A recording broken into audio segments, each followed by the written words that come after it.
Hey everybody, it's Dr. Jensen. Welcome back to Module 4. This is Part 4, where we're continuing to discuss media and crime fighters, but specifically going into the CSI effect. So this lecture is going to give you that magical answer to the question, is there a CSI effect, and how does this work, and then what do we do about it, if there is one. So let's go ahead and jump in. So again, by way of review, I want to make sure that when we say CSI effect, that we're not just limiting ourselves to crime scene investigation, the TV show. We're talking about all different kinds of crime dramas which feature prominently forensic evidence and analysis. So that can be lots of different crime shows. So many, I can't even fit them all on one slide. There are tons. So don't think that it's CSI alone. We're talking about many, many different types of crime dramas that use forensic evidence that, again, distort some of our perception of how forensic evidence actually used. But this is what we're covering when we say CSI effect. So, again, the question of the class, does the CSI effect exist? And if it does, what would the effect on jurors' verdicts be? So let's go into a little bit of review just from last lecture so we remember what we're talking about here.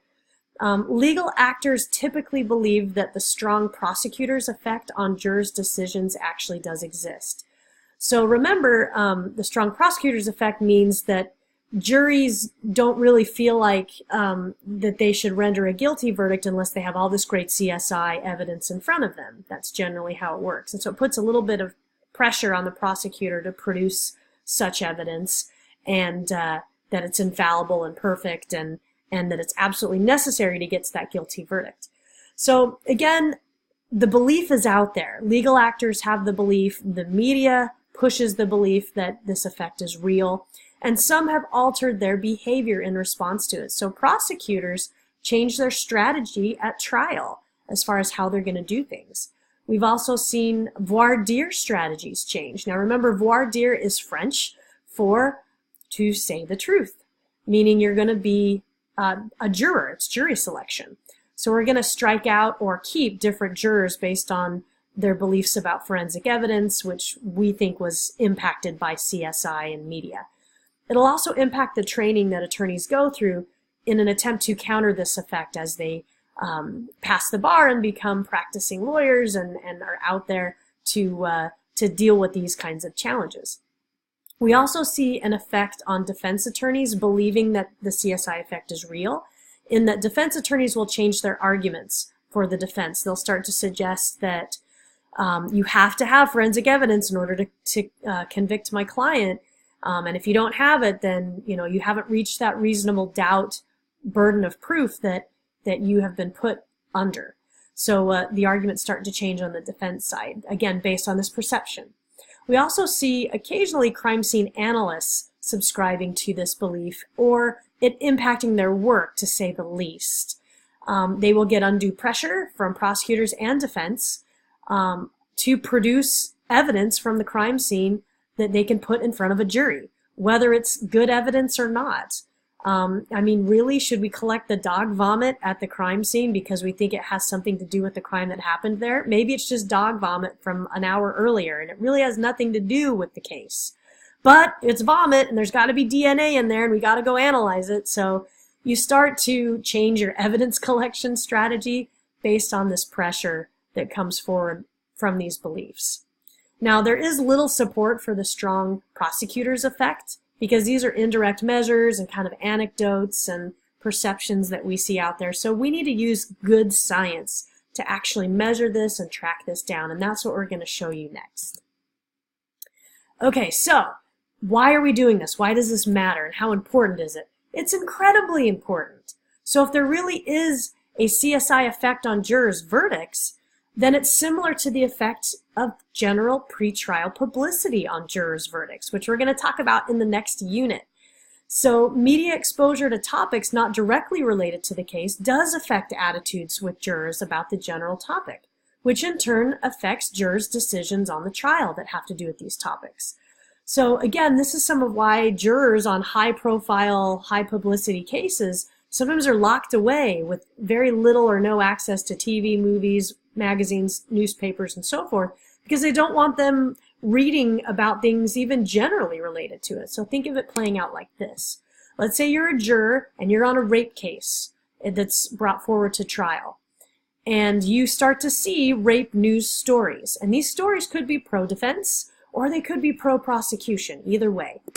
After reading these rape news stories, you start to develop your own rape attitudes, again, that could be pro-defense or pro-prosecution about how all this plays out. Not specifically the story on the case you're covering, but just maybe other cases that are out there in the public. This in turn would influence your judgments of a defendant's credibility that's in front of you, because you've started to think about the stories you read and how they might also be occurring with the case that you're on. And again, this in turn would influence your verdict on your rape trial. So this is why general pretrial publicity is so important, and again, why we would want to understand if there is a CSI effect, because it would basically render verdicts that were not fair.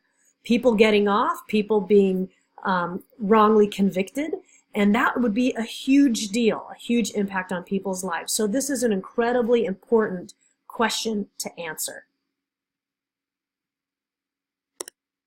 So there are two ways this could play out in science with two different outcomes. And it's important to review these so we can keep track of how they work. So we're going to do this in a sequence that should be pretty easy to follow. So first, the pro-defense or strong prosecutors effect. So you have a jury that watches CSI or has at least been exposed to CSI and the ideas that come forward with it about forensic evidence. Then in turn, they develop juror attitudes where they would expect more forensic evidence whether or not it's available, because they think it's really important. This in turn could be used to look at the actual case evidence, and if there is no or minimal forensic evidence available in this particular case they're on, then we could see the outcome of an increase in not guilty verdicts. Because again, they think it has to be present in order for guilt to be established. But if you don't have much to work with, then you might feel like, well, then I could wrongfully convict somebody. So I haven't met that beyond a reasonable doubt burden of proof. So my verdict is not guilty. Again, because you're expecting a lot of evidence to be there, but you're not having much to work with. So you feel like you haven't met that expectation that came from the crime show. We also have another type of outcome that could influence the prosecution. Okay, so that's a pro-defense one we saw first of all, because we would want our defendant to be rendered not guilty. So, I mean, we would love to suppress the forensic evidence because we know how important that is for jurors. But on the prosecution side, let's take a look at pro-prosecution and the defendant's effect, or the other side of the table. So you watch CSI, you're exposed to those ideas, and essentially the juror attitudes that could be formed are that you weigh forensic evidence more than other types of evidence. So even though there might be witness testimony and other kinds of evidence presented, you think forensic evidence is more important than that. Okay, that it is ultimately damning. Okay, that it determines guilt, whether or not it's good. Then you could compare that with the case evidence presented in the trial, and if there is forensic evidence there, even if it's flawed, then you would see an increase in guilty verdicts, because again, they've met that kind of damning expectation. Forensic evidence says you were there, it says you were guilty, and that's how it is. So this would be pro-prosecution. So now you can see how one kind of exposure to a show, CSI or forensic evidence-focused crime shows, could play out in different ways, changing verdicts and influencing them in different directions or outcomes. So is there a CSI effect on juries' decisions? So how would we try to measure this sequence of events to see if it's actually happening? There are three different methods we use to do this. The first is juror surveys, where we talk with them, interview, question them about their experiences and their exposure to these shows and their verdicts, and kind of get a self-report account of how all that went down. The second is jury simulation, where we do essentially kind of a mock trial, and we intervene with the trial and have maybe part of the jury exposed to CSI and maybe part of them not, and we see how that plays out, if it makes a difference in the kinds of verdicts from those exposed to CSI versus those who are not. And then finally, we can just go pull the raw data, the acquittal rates, and see what has actually happened in raw case data in certain time frames and with certain kinds of juries that have been asked questions about their forensic evidence expectations. So first, let's take a look at the juror surveys. So what do we actually learn when we survey jurors in a more scientific method?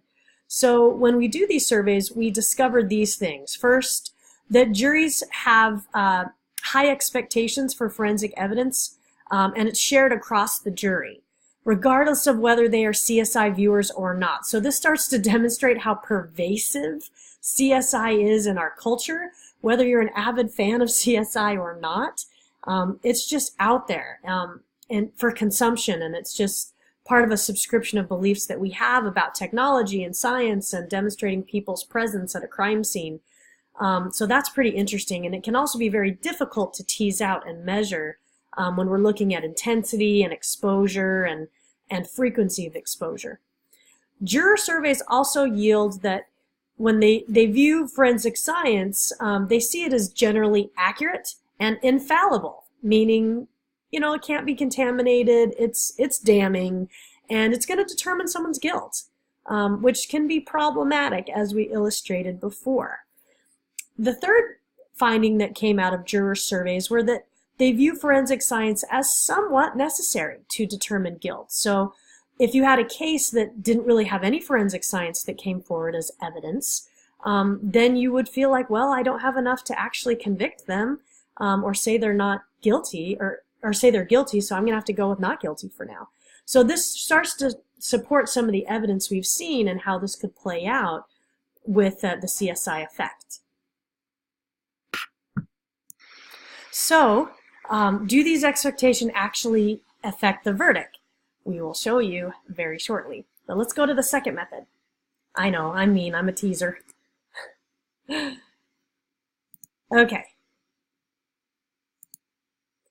The second method, the jury simulation, it would play out in a way like this. So basically you'd have a stimulus or CSI or some other crime show, and this would manipulate aspects of the trial, or we could actually manipulate them ourselves, or maybe even change the evidence to determine the effects. So maybe we give some jurors the forensic evidence and some jurors don't have it. And then you could measure the juror verdict and the attitudes at the end through a series of questions and observing their actions. So jury simulations have been really interesting to follow, and I think some of the better ways to measure this without the ethics of actually impacting a real case. We're going to show you how this works as well. So this is why you read the article for this module, so you could get the details for yourself. So in the Schweitzer and Sachs research, which I have to thank Dr. Levitt for providing, it's a fantastic article, and there are lots of articles out there that do jury simulations and that try to test for the CSI effect. But this is one of the best ones. Some are not good, and some are very poorly designed, but this one is very, very strong. So here was the research that you read. We'll just do a quick summary. Participants were 48 college students. They reviewed a transcript in which the key piece of evidence was a hair left at the crime scene. Now, forensic science testified that the hair matched the defendant, which overstated how diagnostic this evidence can be. Okay, so CSI shows basically demonstrate that you can match a hair to a person, when in reality that's not true. It can help eliminate a suspect, but it can't be matched to a person all the time. So you have that problem. Okay? In the Schweitzer and Sachs research, participants rendered verdicts and answered questions about the trial or the television viewing behavior, and we could see how all this worked. So basically, what was the conclusion of the study? What were the differences between the viewers and the non-viewers? Well, as you read, something really interesting happened in this research, which we didn't really predict. So viewers of forensic science and general crime shows thought that they were better than non-viewers at understanding the tasks of forensic scientists, that they felt like they had been trained better by virtue of these shows, that they were more watchful of techniques and those sorts of things. However, only the viewers of the forensic science shows were more critical of the forensic evidence compared to non-viewers. So they actually took on this very critical role and were a little skeptical of the hair found at the crime scene. Again, kind of being spurned by viewing these shows. So they were a little bit more skeptical. This did not translate to a statistically significant difference in verdict. It doesn't match with any of the effects proposed by the media. So other research has also shown similar results, that we really didn't see in an effect in verdict when we looked at viewers of these shows versus non-viewers. Evidence of the CSI effect when we look at the acquittal rate data. If there is a CSI effect that affects conviction rates, then conviction rates should have changed overall after the introduction of these shows. And again, we could kind of look at time studies to see how prolific they are. However, when we do pull the data on acquittal rates and convictions, acquittal rates are mostly consistent over time, so we don't see a difference. But again, this may be due to competing effects, that maybe the strong prosecutor effect and the defense effect are kind of canceling each other out, to where we ultimately get the true or real effect going on. It also starts to suggest that CSI, again, is so prolific that, it's hard to get a jury that hasn't been exposed to it, right? How do we actually say, don't watch CSI and, oh, you might serve as a jury on a trial? It's so pervasive in our culture, it would be really hard to find that research respondent that hasn't been exposed to it. So again, these are some things that we get concerned about, but when we pull the raw data, we really don't see much of an effect. So then, what is our overall conclusion? Is there a CSI effect? The answer, as famously said in many classes that use science, it depends. And again, it depends on what you mean. So this is what you can definitively say. So first, there is not a lot of evidence for the media's favorite CSI effect the way they have portrayed it. And you saw that in these articles that you read. Secondly, there is not a lot of evidence that CSI watching affects jurors' verdicts. If we were to say, is it an outcome verdict-based research that shows that? No, not really. But there is evidence that legal actors like prosecutors and defense attorneys are changing their behaviors because they believe in a strong prosecutor's CSI effect. So yes, there are changes in behavior. We do see that outcome, but it's based on perception and not actual observation and science determining effects. So that is your qualified answer. Generally speaking, the way we term CSI effects, as far as how the media frames it and jurors' verdicts are concerned, we don't see it. However, the belief that there is one does impact behavior in the courtroom, and you could say that actually has an effect on it. So it might be indirect at the very most. But essentially, that answers your question on CSI. Does it actually impact trials? Now you have the answer. If you have questions about anything you saw or the articles that you read, please get in touch with me, and I'll see you next time.